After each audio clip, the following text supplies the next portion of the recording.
Welcome, my darlings. Make yourself comfortable, and I have a tale to tell you. If you enjoy it, please be sure to hit the like button, subscribe, and leave me a comment. I always enjoy your comments. Now, let us begin.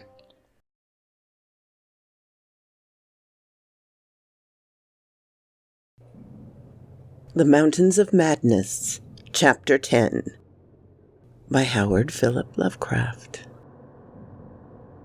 Many people will probably judge us callous as well as mad for thinking about the northward tunnel and the abyss so soon after our somber discovery. And I am not prepared to say that we would have immediately revived such thoughts, but for a specific circumstance which broke in upon us and set up a whole new train of speculations. We had replaced the tarpaulin over poor Gedney and were standing in a kind of mute bewilderment when the sounds finally reached our consciousness. The first sounds we had heard since descending out of the open where the mountain wind whined faintly from its unearthly heights. Well known and mundane though they were, their presence in this remote world of death was more unexpected and unnerving than any grotesque or fabulous tones could possibly have been, since they give a fresh upsetting to all our notions of cosmic harmony.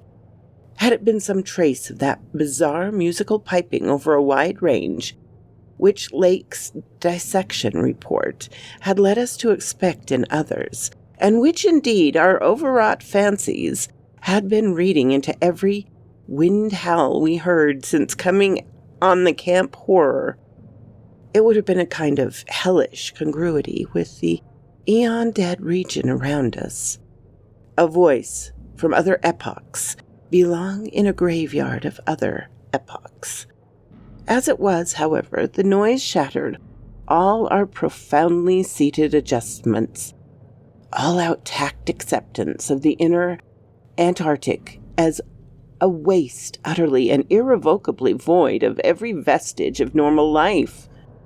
What we heard was not the fabulous note of any buried blasphemy of Elder Earth, from whose supernal toughness an age-denied poker son had evoked a monstrous response. Instead, it was a thing so mockingly normal and so unerringly familiarized by our sea days off Victoria Land and our camp days at McMurdo sound that we shuddered to think of it here, where such things ought not to be. To be brief, it was simply the raucous squawking of a penguin. The muffled sound floated from subglacial recesses nearly opposite to the corridor whence we had come, regions manifestly in the direction of that other tunnel to the vast abyss. The presence of a living water bird in such a direction, in a world whose surface was one of age-long and uniform lifelessness, could lead to only one conclusion. Hence our first thought was to verify the object reality of the sound. It was indeed repeated, and seemed at times to come from more than one throat. Seeking its source, we entered the archway from which much debris had been cleared, returning our trail blazing, with an added paper supply taken with curious repugnance from one of the tarpaulin bundles on the sledges when we left daylight behind. As the glaciated floor gave place to a litter of detritus, we plainly discerned some curious, dragging tracks, and once Danforth found a distinct print of a sort, whose description would only be too superfluous. The course indicated by the penguin's cries was precisely what our maps and compass prescribed as an approach to the thoroughfare on the ground and basement levels. The course indicated by the penguin cries was precisely what our map and compass prescribed as an approach to the northerly tunnel mouth. As we were glad to find that bridgeless thoroughfare on the ground and basement levels seemed open. The tunnel, according to the charts, ought to start from the basement of a large pyramidal structure, which we seemed vaguely to recall from our aerial survey as remarkably well preserved. Along our paths, the single torch showed a customary profusion of carvings, but we did not pause to examine any of these. Suddenly, a bulky white shape loomed ahead of us. As we flashed on the second torch, it's odd how wholly this new quest had turned our minds from earlier fears of what might lurk near. Those other ones, having left their supplies in the great circular place, must have planned to return after their scouting trip toward or into the abyss. Yet we had now discarded all caution concerning them as completely as if they had never existed. This white, waddling thing was fully 6 feet high, yet we seemed to realize at once that it was not one of those others. They were larger and darker, and according to the sculptures, their motion over the land surface was a swift, assured matter, despite the queerness of their seaborne tentacle equipment. But to say that the white thing did not profoundly frighten us would be vain. We were indeed clutched for an instant by the primitive dread almost sharper than the worst of our reasoned fears regarding those others. Then came a flash of anticlimax as a white shape sidled into the lateral archway to our left, to join 2 others of its kind, which had summoned it in raucous tones. For it was only a penguin, albeit of a huge, unknown species larger than the greatest of the known king penguins, and monstrous in its combined albinism and virtual eyelessness.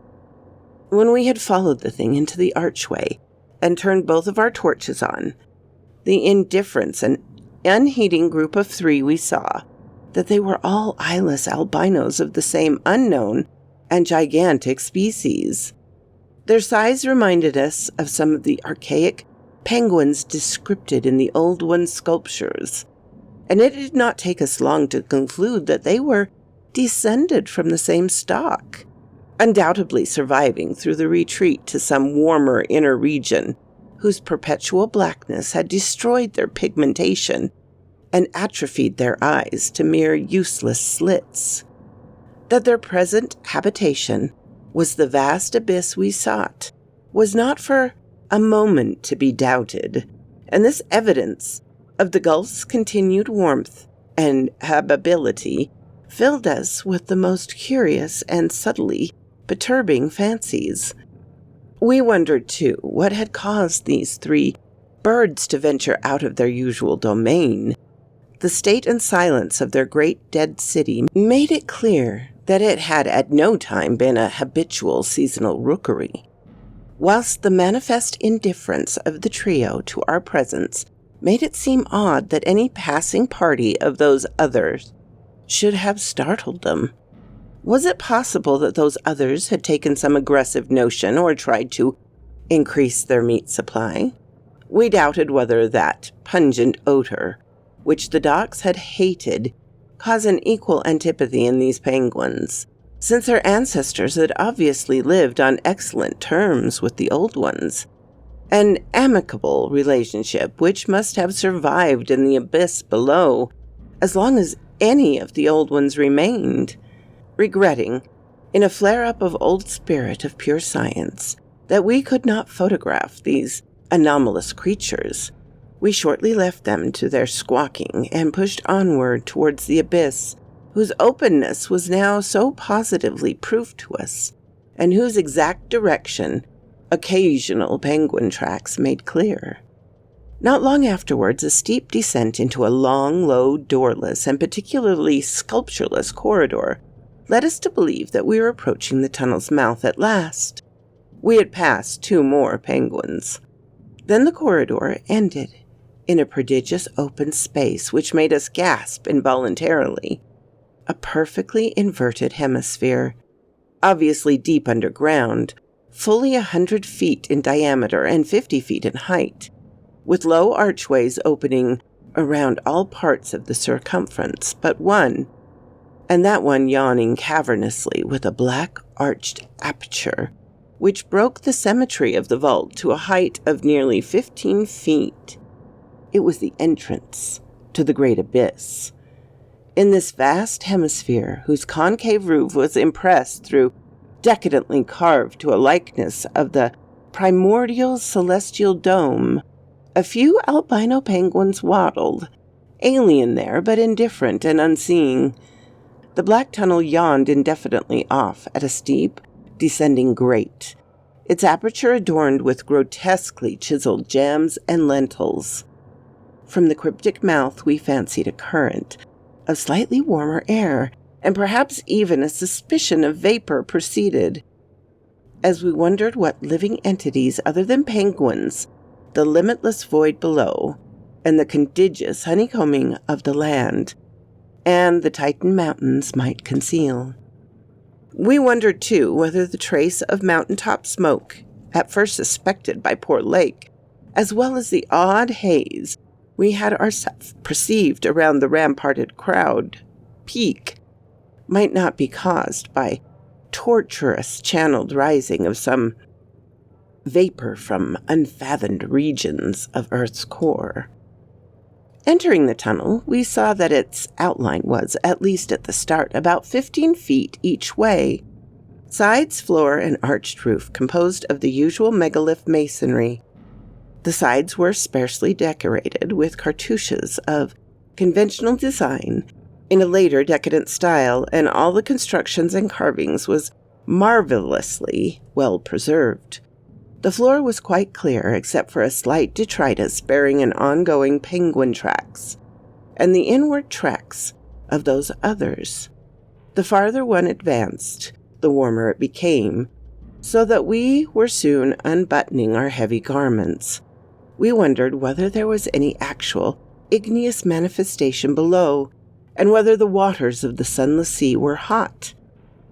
After a short distance, the masonry gave place to solid rock, though the tunnel kept the same proportions and presented the same aspect of carved regularity. Occasionally, its varying grade became so steep that grooves were cut in the floor. Several times we noted the mouths of small lateral galleries not recorded in our diagrams, none of them such as to complicate the problem of our return, and all of them welcome as possible refuges in case we met unwelcome entities on their way back from the abyss. The nameless scent of such things was very distinct. Doubtless it was suicidally foolish to venture into that tunnel under the known conditions, but the lure of the unplumbed is stronger in certain persons than most suspect. Indeed, it was just such a lure which brought us to this unearthly polar waste in the first place. We saw several penguins as we passed along, and speculated on the distance we would have to traverse. The carvings had led us to expect a deep, downhill walk of about a mile to the abyss, but our previous wanderings had shown that the matter of scale was not wholly to be depended on. After about a quarter of a mile, that nameless scent became greatly accentuated, and we kept very careful track of the various lateral openings we passed. There was no visible vapor at the mouth, but this was doubtless due to the lack of contrasting cooler air. The temperature was rapidly ascending, and we were not surprised to come upon a careless heap of material, shuddering familiar to us.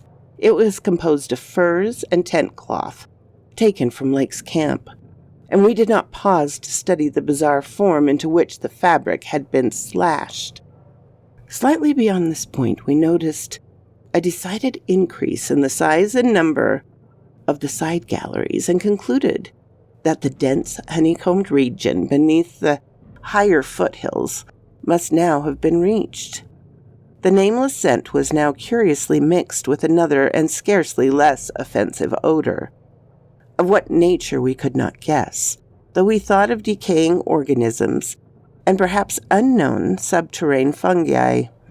Then came a startling expansion of the tunnel, for which the carvings had not prepared us.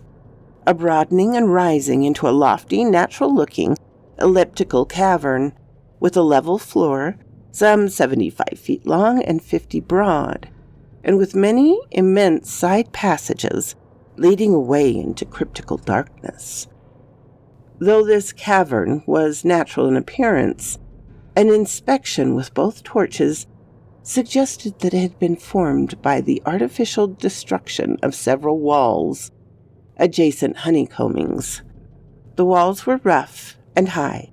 Vaulted roof was thick with stalactites, but the solid rock floor had been smoothed off and was free of all debris, detritus, or even dust to a positively abnormal extent, except for the avenue through which we had come. This was true of all the floors of the great gallery opening off from it, and the singularity of the condition was such as to set us vainly puzzled. The curious new fetor, which had been supplemented, the nameless scent, was excessively pungent here, so much so that it destroyed all traces of the other. Something about this whole place, with its polished and almost glistening floor, struck us as more vaguely baffling and horrible than any of the monstrous things we had previously encountered. The regularity of the passage immediately ahead prevented all confusion as to the right course amidst this plethora of equally great cave mouths. Nonetheless, we resolved to resume our paper trail blazing if any further complexity should develop, for dust tracks, of course, could not be expected. Upon resuming our direct progress, we cast a beam of torchlight over the tunnel walls and stopped short in amazement at the supremely radical change which had come over the carvings in this part of the passage. We realized, of course, the great decadence of the old one's sculptures at the time of the tunneling, and had indeed noticed the inferior workmanship of the arabesque in the stretches behind us.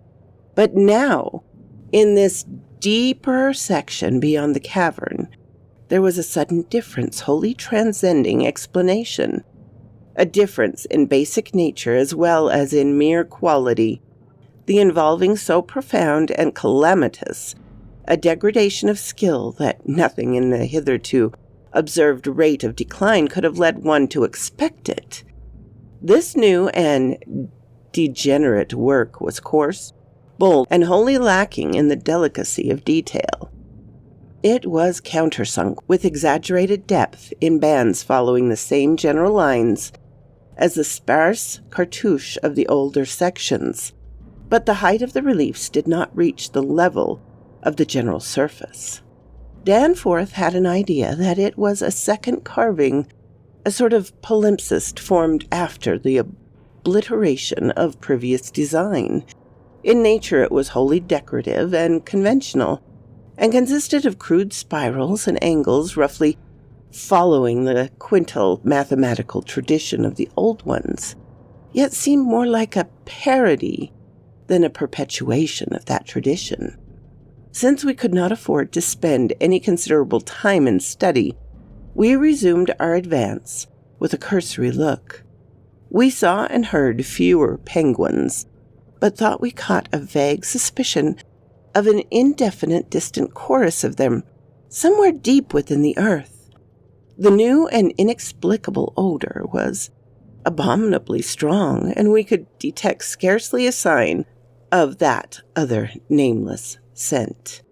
Puffs of visible vapor ahead bespoke increasing contrasts in temperature and the relative nearness of the sunless sea cliffs of the great abyss.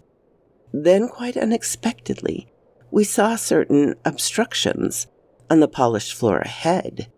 Obstructions which were quite definitely not penguins, and turned on our second torch after making sure that the objects were quite stationary. So quoth this raven.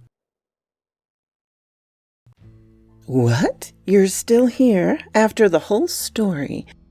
I really appreciate that, darlings. Please hit the like button and subscribe if you haven't. And I always love to hear from you. Have a glorious day, my darlings.